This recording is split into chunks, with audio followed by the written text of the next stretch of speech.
রাজনৈতিক কর্মকাণ্ডে বড় নেতাদের বাস ব্যবহার করার বিষয়টি বর্তমানে একটি জনপ্রিয় সংস্কৃতিতে পরিণত হয়েছে।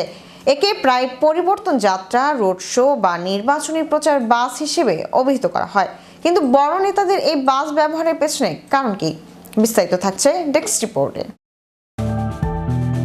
রাজনৈতিক কর্মকাণ্ডে বড় নেতাদের বাস ব্যবহার করার বিষয়টি বর্তমানে একটি জনপ্রিয় সংস্কৃতিতে পরিণত হয়েছে।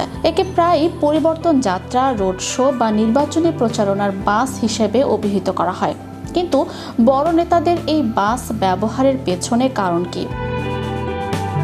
রাজনৈতিক কর্মকাণ্ডে নেতারা যখন বাস ব্যবহার করেন তা নিছক যাতায়াতের জন্য নয়, এটি একটি শক্তিশালী বার্তা, প্রতীক এবং কৌশলের অংশ হয়ে দাঁড়ায়। বিশেষ করে বাংলাদেশে, যেখানে ঐতিহ্যবাহীভাবে রাজনৈতিক শোভাযাত্রা বা মিছিলে খোলা ট্রাকের ব্যবহার প্রধান ছিল, সেখানে সম্প্রতি বাস ব্যবহারকে কেন্দ্র করে নতুন একটি রাজনৈতিক ভাষা ও সংস্কৃতির সূচনা হয়েছে। বিশ্ব রাজনীতিতে এটি নতুন নয়। যুক্তরাষ্ট্র, যুক্তরাজ্য, জার্মানি, তুরস্ক, পাকিস্তান ও কিউবায় দীর্ঘদিন ধরে নির্বাচনী প্রচারণায় ক্যাম্পেইন বাস হিসেবে সুসজ্জিত বাস ব্যবহার হয়ে আসছে।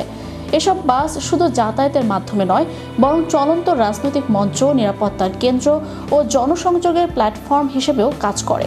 যুক্তরাজ্যের লেবার পার্টি 1997 সালের নির্বাচনে লাল রঙের new labour new Britain slogan লিখিত বাস ব্যবহার করে জনসম্পৃক্ততার এক নতুন যুগ সূচনা করেছিল। জার্মানির সাবেক চ্যান্সেলর অ্যাঞ্জেলা মেরকেল ও তুরস্কের রিসেপ তাইয়েপ এরদোয়ানও নিরাপদ বুলেট প্রুফ বাসে নির্বাচনী সফর করেছেন। পাকিস্তানের ইমরান খান চলন্ত সমাবেশ হিসেবে বাসকে কৌশলগত মঞ্চে পরিণত করেছেন।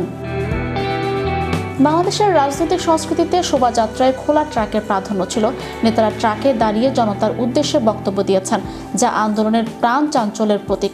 তবে সম্প্রতি 17 বছর পর দেশে ফিরে তারেক রহমান একটি নির্দিষ্ট বাস ব্যবহার করে তা বদলে দিতে শুরু করেছেন। বড় নেতারা বাস বেছে নেন কারণ বড় উঁচু বাস সহজেই মানুষের দৃষ্টি আকর্ষণ করে। জনতার কাছাকাছি থাকার বার্তা। বাস গণপরিবহনের প্রতীক, যা ব্যক্তিগত এসইউভি বা বিলাসবহুল গাড়ির চেয়ে সাধারণ মানুষের মধ্যেই নেতাকে উপস্থাপন করে। আধুনিক বুলেট প্রুফ বাস ভেতরে শক্তিশালী সুরক্ষা দিয়ে নেতাদের ঝুঁকি কমায়।